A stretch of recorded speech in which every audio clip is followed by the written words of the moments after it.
خوش آمدید۔ پچھلی بار ہم نے مالے جزیرہ نما میں اسلام کے پھیلاؤ پر بات شروع کی تھی۔ آج اسی سلسلے کو آگے بڑھا رہے ہیں۔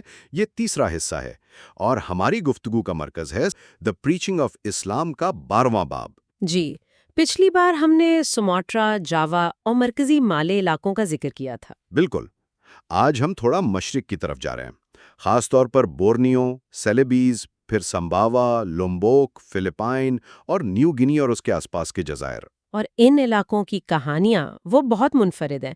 مطلب یہاں صرف مذہب کا پھیلاؤ نہیں بلکہ تجارت، مقامی سیاست، پھر یورپی طاقتوں کی آمد، ان سے مقابلہ، صحیح۔ اور مقامی ثقافتیں، ان سب نے مل کر ایک بالکل الگ تصویر بنائی ہے۔ تو آج ہم یہی تفصیل سے جاننے کی کوشش کریں گے کہ ان الگ الگ جزیروں تک اسلام کیسے پہنچا، وہاں کے لوگوں کا رد عمل کیسا تھا، تاجروں کا، مبلغین کا کیا کردار رہا، عیسائیت کے ساتھ کیا معاملہ رہا، اور پھر نوآبادیاتی دور نے کیا اثرات مرتب کیے۔ جی، تو آئیے اس دلچسپ تاریخ کی گہرائی میں چلتے ہیں۔ شروع کرتے ہیں بورنیو سے۔ ساحلوں سے آغاز۔ اچھا، تو بورنیو 16ویں صدی کے شروع میں وہاں اسلام کے آثار ملتے ہیں، لیکن لگتا ہے جیسے شروع میں صرف ساحلی علاقوں تک ہی بات تھی۔ جی ہاں، زیادہ تر پھیلاؤ ساحل کے ساتھ ساتھ ہی تھا۔ اور ایک اہم واقعہ بنجر ماسین کی سلطنت کا اسلام قبول کرنا تھا۔ یہ پہلے تو ماجا پہات سلطنت کا حصہ تھی، ہے نا؟ جی، ہندو ماجا پہت سلطنت کا، لیکن جب وہ کمزور ہوئی تقریباً 1478 کے بعد تو بنجر ماسین نے آزادی چاہی۔ اس وقت وہاں ایک اندرونی بغاوت بھی چل رہی تھی۔ اوہ، اچھا۔ تو حکمران نے جاوا کی ایک نئی مسلم ریاست سے مدد مانگی۔ اور انہوں نے مدد دی؟ ہاں، لیکن ایک شرط پر۔ شرط یہ تھی کہ بنجر ماسین کا بادشاہ اور اس کے درباری وہ سب اسلام قبول کر لیں۔ اچھا، تو مدد کے بدلے مذہب کی تبدیلی؟ بالکل۔ جاوا سے فوج آئی، بغاوت ختم کی گئی اور اس طرح بنجر ماسین میں اسلام داخل ہوا۔ یہ تو ہوئی جنوب کی بات۔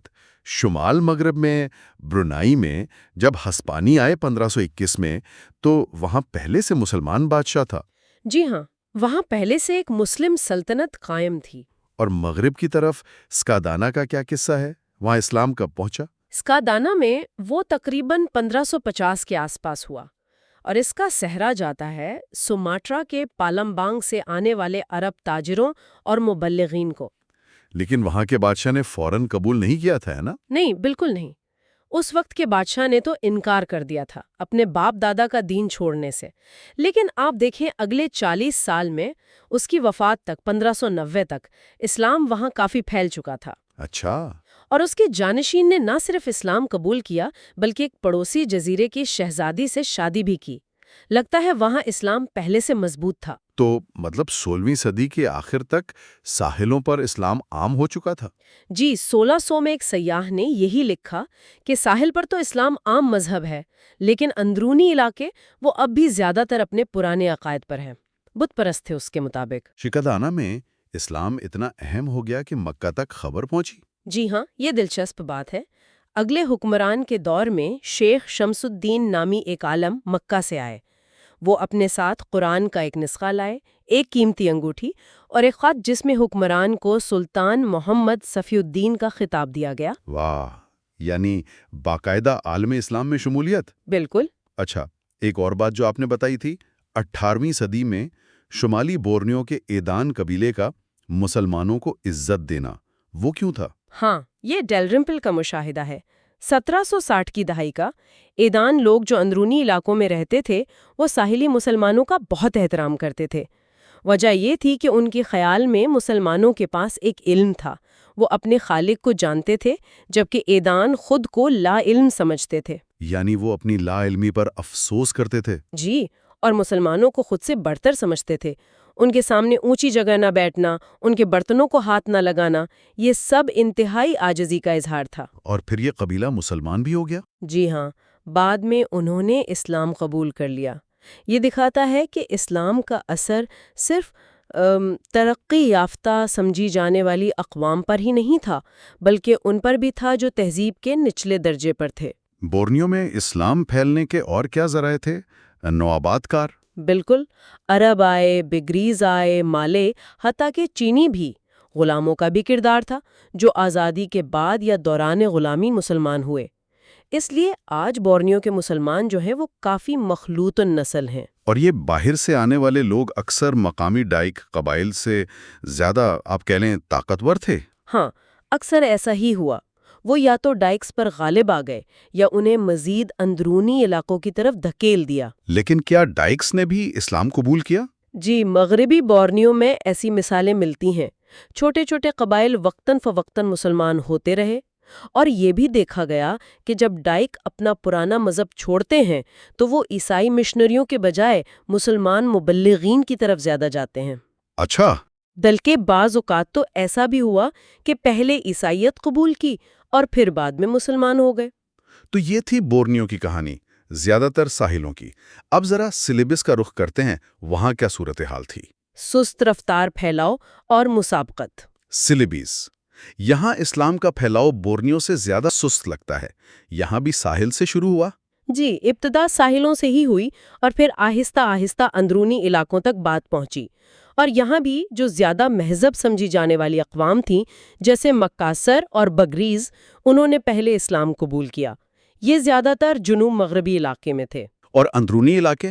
وہ زیادہ تر غیر مسلم ہی رہے۔ وہاں الفورس قبائل تھے، شمال، مشرق، جنوب مشرق میں۔ البتہ شمال میں مناہاسا کے علاقے میں الفورس کی بڑی تعداد نے عیسائیت قبول کی، پہلے پرتگالیوں سے کیتھولک، پھر ڈچ سے پروٹیسٹنٹ۔ جب پرتگالی وہاں پہنچے 1540 کے آس پاس تو کیا صورتحال تھی؟ اس وقت غیر شہر میں جو مکاسر سلطنت کا مرکز تھا، بس چند غیر ملکی مسلمان تھے۔ مقامی لوگ سب غیر مسلم تھے۔ اسلام اصل میں پھیلا 17ویں صدی کے شروع میں۔ اور یہاں اسلام اور عیسائیت میں مقابلے کی وہ دلچسپ کہانی ہے؟ ہاں، وہ بہت مشہور ہے۔ قصہ یہ ہے کہ سیلیبس کے لوگ اپنے پرانے مذہب سے بیزار تھے۔ انہوں نے نئے مذہب کی تلاش شروع کی، تو انہوں نے قاصد بھیجے، ایک ملاکا جہاں پرتگالی عیسائی تھے اور دوسرا آچین جو سماٹرا کی مسلم سلطنت تھی۔ اور شرط یہ رکھی کہ جس کے مبلغ پہلے آئیں گے وہی مذہب قبول کریں گے؟ بالکل۔ اب آچین کی ملکہ بہت پرجوش مسلمان تھی۔ انہوں نے فوراً جہاز بھر کر علماء بھیج دیے۔ وہ پہلے پہنچ گئے۔ اور لوگ مسلمان ہو گئے؟ جی، لوگ مسلمان ہو گئے۔ کچھ عرصے بعد ملاکا سے پادری پہنچے۔ انہوں نے بحث کی، لیکن لوگ فیصلہ کر چکے تھے۔ کمال ہے، یعنی صرف وقت کی بات تھی۔ ایک طرح سے ہاں، اگرچہ ایک بادشاہ نے پھر بھی عیسائیت نہیں چھوڑی، مگر اکثریت مسلمان ہو گئی۔ یہ واقعہ کب کا ہے؟ یہ تقریباً 1603 کا بتایا جاتا ہے، اور اس دور کی کئی کتابوں میں اس کا ذکر ملتا ہے۔ ٹالو ریاست میں خطیب تنگل نامی مبلغ کا مزار بھی اسی دور کی یادگار ہے۔ ٹالو کے شہزادے نے پھر اسلام پھیلانے میں بڑا کردار ادا کیا۔ جی، کہا جاتا ہے کہ اس نے بہت جوش دکھایا اور مکاسر زبان بولنے والے تمام قبائل تک اسلام پہنچایا۔ لیکن یہ امن زیادہ دیر نہیں رہا۔ مکاسروں نے پھر بوگرس پر زبردستی کی۔ ہاں، افسوس کی بات ہے۔ گوا کے بادشاہ نے بونی کے بوگرس بادشاہ کو اسلام کی دعوت دی، برابری کا وعدہ کیا، لیکن بونی کے لوگوں نے لڑنے کا فیصلہ کیا۔ جنگ ہوئی، بونی ہار گیا۔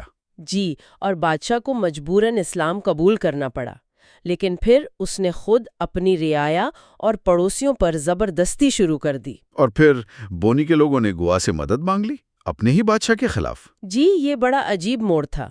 گوا کے بادشاہ نے پہلے تو بونی کے بادشاہ سے پوچھا کہ بھائی یہ کیوں کر رہے ہو؟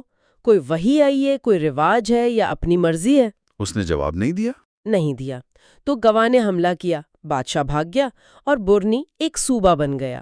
لیکن پھر بورنی نے بغاوت کر دی۔ ہاں، تقریباً 30 سال بعد ڈچ لوگوں کی مدد سے، اور پھر وہ سلیبیز کی سب سے طاقتور ریاست بن گئی۔ بگریز جب مسلمان ہوئے تو ان میں بڑی تبدیلی آئی؟ جی بالکل، وہ نہ صرف بہادر جنگجو بنے بلکہ بہت کامیاب تاجر اور جہاز راں بھی۔ اور انہی بگریز تاجروں نے اسلام دوسرے جزائر تک پہنچایا۔ جی ہاں، اپنی تجارتی بستیوں کے ذریعے، جیسے فلورس جزیرے پر انہوں نے ایک پوری ریاست کو مسلمان کر دیا۔ اور خود سیلیبیز میں بھی تبلیغ جاری رکھی، وہ بولانگ مونگونڈو والا واقعہ۔ ہاں، وہ 19ویں صدی کی بات ہے۔ بولانگ مونگونڈو میں پہلے عیسائیت تھی، ڈچ دور سے، لیکن 19ویں صدی میں بگریز اور دوسرے مسلم تاجروں نے وہاں تبلیغ شروع کی۔ حکیم باگوس، امام تووی کو، انہوں نے پہلے غلاموں، مقامی عورتوں سے شروعات کی۔ اور کامیاب ہوئے؟ جی، اس کی کئی وجوہات تھیں۔ مقامی عیسائیوں کا علم کمزور تھا، ڈچ حکومت توجہ نہیں دے رہی تھی، اور مسلمان مبلغین لوگوں میں گھل مل گئے۔ ایک عرب نے تو بادشاہ کی بیٹی سے شادی بھی کر لی۔ اور پھر 1844 میں راجا نے خود اسلام قبول کر لیا۔ ہاں، راجا جیکوبس مینوئل مانوپو کہتے ہیں اس نے ڈچ سے عیسائی استاد مانگا تھا، ملا نہیں۔ جب اسے لگا کہ ڈچ کو کوئی پرواہ نہیں تو اس نے خود اسلام قبول کیا اور رعایا کو بھی دعوت دی۔ پھر وہ زلزلے والی بات؟ جی، اگلے سال زلزلہ آیا۔ ایک عرب مبلغ نے کہا یہ عذاب ہے، اسلام قبول کرو ورنہ تباہی آئے گی۔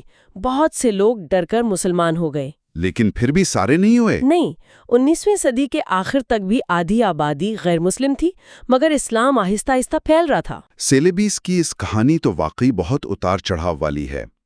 اچھا، اب ذرا سمباوا اور لمبک کی طرف چلتے ہیں۔ سمباوا اور لمبک، تبلیغ اور احیاء۔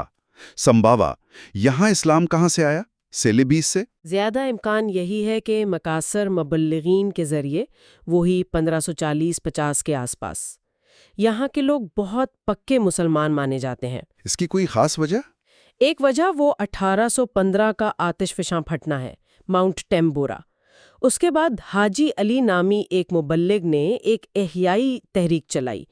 انہوں نے تباہی کو اللہ کی تنبیہ کہا اور زیادہ سختی سے دین پر عمل کی تلقین کی۔ اور لمبک، وہاں ساسک قوم مسلمان ہے؟ جی، لمبک میں ساسک مسلمان ہیں۔ ان تک اسلام بگریز مبلغین لائے، شاید سمباوا سے یا براہ راست سیلیبیس سے۔ یہ تبدیلی پرامن رہی غالباً۔ لیکن لمبک میں بالینی ہندوؤں کا بھی ذکر آتا ہے۔ ہاں، 18ویں صدی میں بالینی ہندوؤں نے قبضہ کر لیا تھا، ساسک مسلمان ان کے ماتحت تھے۔ بالینی حکومت کا رویہ اچھا نہیں تھا، انہوں نے ساسو کو ہندو بنانے کی کوشش بھی کی۔ پھر ڈچ آ گئے؟ جی، ساسوکوں کی اپیل پر 1894 میں ڈچ نے مداخلت کی، بالینی حکومت ختم کی، اور ڈچ انتظامیہ کے ساتھ بہت سے مسلمان اہلکار آئے جس سے اسلام کو مزید فروغ ملنے کی توقع تھی۔ تو سمباوا اور لومبک نسبتاً پرامن رہے۔ اب فلپائن کا رخ کرتے ہیں، جہاں معاملہ بالکل مختلف تھا۔ مذہب، سیاست اور طویل کشمکش۔ فلپائن، یہاں تو اسلام اور عیسائیت کی کشمکش بہت لمبی اور خونی رہی۔ جی ہاں، 19ویں صدی تک یہ لڑائیاں جاری رہیں۔ اسلام کب پہنچا یہ پتہ نہیں۔ منڈناؤ کی روایت کیا کہتی ہیں؟ منڈناؤ کی روایت شریف کبنگسو وان کا ذکر کرتی ہیں، جو ملایا سے آئے، مقامی سردار کی بیٹی سے شادی کی۔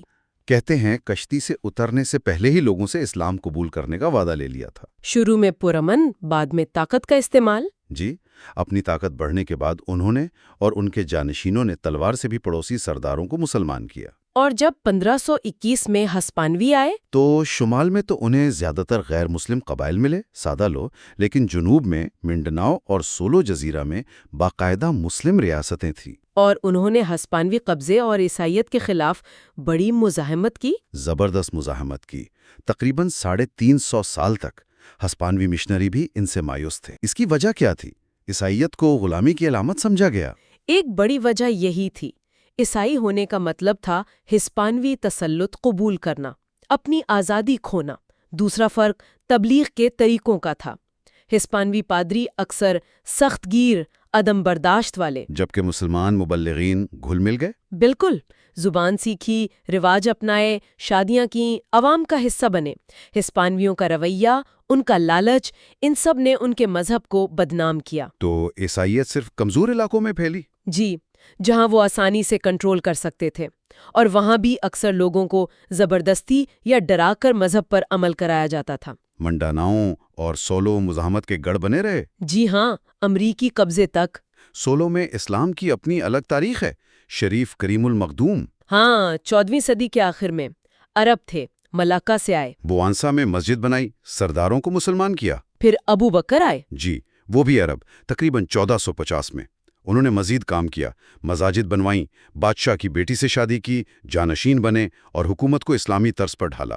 لیکن سولو کے لوگ بہت سخت مسلمان نہیں تھے، عیسائی غلاموں کا اثر تھا۔ ہاں، کچھ مبصرین نے یہ لکھا ہے، اور یہ بھی کہ وہ شاید عیسائی ہو جاتے اگر انہیں ہسپانوی تسلط کا ڈر نہ ہوتا۔ ہسپانوی پادریوں کے رویے نے بھی نفرت پیدا کی۔ بہت زیادہ، ان کا جارحانہ رویہ بہت نقصان دہ ثابت ہوا۔ امریکی قبضے کے بعد اسلام کچھ علاقوں تک محدود ہو گیا؟ جی، پالوان، منڈناؤ کا جنوبی ساحل، سولو جزیرہ نما۔ لیکن اب شمال میں بھی تبلیغ کی کوششیں ہو رہی ہیں۔ کچھ لوگ سمجھتے ہیں کہ اسپانوی پادریوں کے خلاف جو جذبات ہیں وہ شاید اسلام کے لیے جگہ بنا دیں۔ فلپائن کی یہ پیچیدہ تاریخ کے بعد اب چلتے ہیں نیو گنی کی طرف۔ وہاں کیا معاملہ تھا؟ پاپوان اور اسلام۔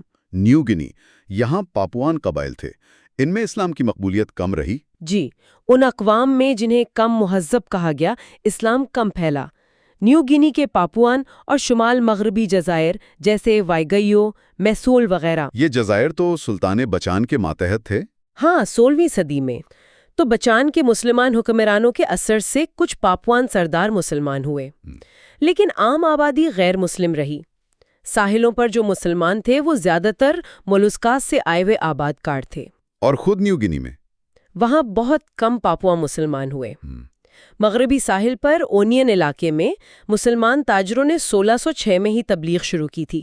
لیکن پیش رفت بہت سست رہی؟ بہت سست۔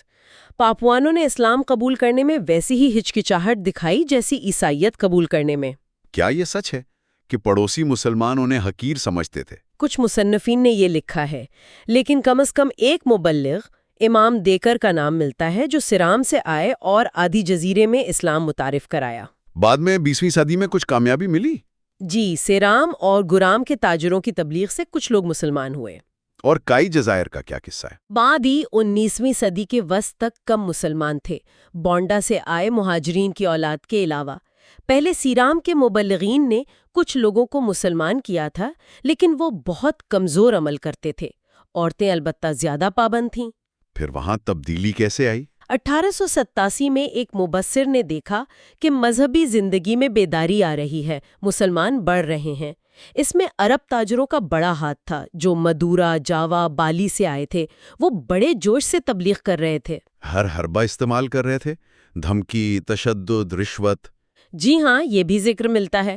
عام آدمی کو مسلمان ہونے پر تحائف، سرداروں کو بڑے تحائف۔ اور اس سے تعداد بڑھی؟ کافی زیادہ۔ 19ویں صدی کے آخر تک کل آبادی 23,000 میں سے تقریباً 8,000 مسلمان ہو چکے تھے۔ تو یہ الگ الگ جزائر کی کہانیاں تھیں۔ اب اگر مجموعی طور پر دیکھیں پورے مالے جزیرہ نما میں، تو اسلام کیسے پھیلا؟ خاص طور پر اس کتاب کے لکھے جانے کے وقت کیا رجحانات تھے، پھیلاؤ کے طریقے اور جدید اثرات؟ یہ تو ظاہر ہے کہ پوری تاریخ تو ہم تک نہیں پہنچی، بہت کچھ وقت کے ساتھ ضائع ہو گیا۔ جی بالکل، لیکن جو شواہد ہیں، مقامی تاریخیں، یورپی تحریریں، ان سے یہی لگتا ہے کہ پچھلے 600 سال میں اسلام زیادہ تر پرامن تبلیغ سے پھیلا ہے۔ تلوار کا استعمال ہوا، مگر کم؟ ہاں، کبھی کبھار ضرور ہوا، لیکن اصل طاقت دلیل، ترغیب اور مبلغین کا اپنا کردار رہا ہے۔ اور تاجروں کا کردار سب سے اہم؟ شاید سب سے اہم۔ زبان سیکھنا، رواج اپنانا، شادیاں کرنا، لوگوں میں گھل مل جانا۔ انہوں نے تجارتی تعلقات کے ساتھ ساتھ اپنے مذہب کی خوبصورتی بھی دکھائی۔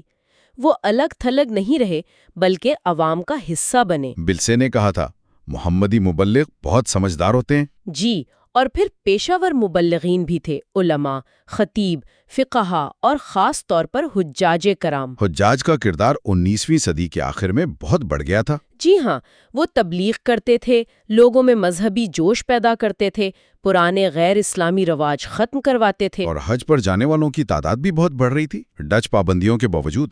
پابندیاں 1852 میں ختم ہوئیں۔ اس کے بعد تعداد تیزی سے بڑھی۔ 19ویں صدی کے آخر میں سالانہ 7,000، 20ویں صدی کے شروع میں 7,300 اور 1910 میں تو 14,000 سے زیادہ۔ اور یہ واپس آنے والے حاجی زیادہ پختہ علم والے ہوتے تھے۔ جی، مبصرین یہی کہتے تھے، زیادہ راسخ العقیدہ، غیر مسلموں کے بارے میں زیادہ سخت گیر۔ ڈچ حکومت اور عیسائی مشنری دونوں ان کے اثر سے پریشان تھے۔ مکہ میں مالے کالونی کا بھی ذکر ہے۔ ہاں، مکہ میں مالے باشندوں کی ایک مستقل آبادی تھی جو اپنے وطن سے رابطے میں رہتی تھی۔ وہاں سے کتابیں، نظریات آتے تھے۔ مکہ کا اثر ترکی یا ہندوستان سے بھی زیادہ تھا۔ تو اس دور میں تبلیغی سرگرمیوں میں ایک نئی جان آ گئی تھی۔ بالکل، واپس آنے والے حاجی جہاں بھی جاتے غیر مسلموں میں تبلیغ کرتے۔ مذہبی تنظیمیں پھیل رہی تھیں، حتیٰ کہ سنوسیہ تحریک بھی۔